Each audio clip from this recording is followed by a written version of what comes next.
بسم الله الرحمن الرحيم. في لي قصيدة عملتها بعد مجيئي من البلاد وفي مطلعها.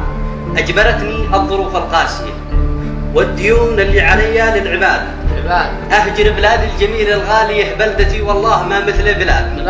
واخرجتني ودمع عيني جارية في خدودي كأنها مسيال واد، واسهرتني يا أوادم ليلية واحرمتني غفوة العن والرقاد.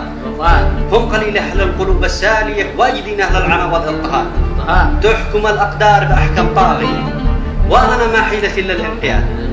شنطتي قد عطلت والمالية وافلس الصندوق وهرول الكساد، لا دراهم لا ريال لا ربية لا جنيهات لا دنانير انسناد. النقود ما فيش ولا اسعار نارية والمطالب مني دايم بازدياد، وصرفة البيت ضخمة ومقاضيه والمياه والكهرباء تشتي سداد. والملابس قالوا قد همبالية النظيفة لونها لون الرماد، ثم قالوا لي السكن هيا بنية والأثاث والفرش نبغاهم جداد، وبلطوا والأجهزة يابانية والمفارش والكنب نوع البساد.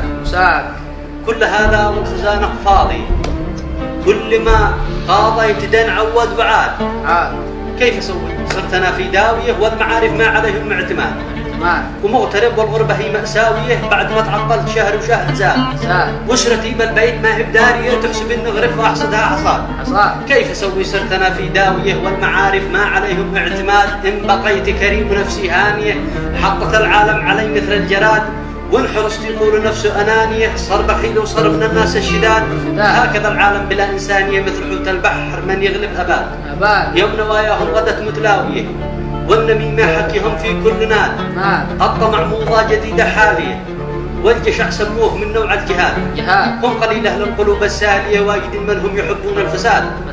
والبارح أنا في داوية قد تضاربت الخواطر بالفؤاد، كل ما أجواء فكري صافية عجوز وسط محبط اقتصاد. وأنا ما أطلب إلا العافية خير ما يعطيني الله الجواد. من رزقني السنين الماضية واللي عدت كانت أعواما رغاد، سوف يرزقني السنين الآتية حي قيوم نافعا كل العباد. والسلام عليكم. صلاح أبو دعي محمد. صح لسانك.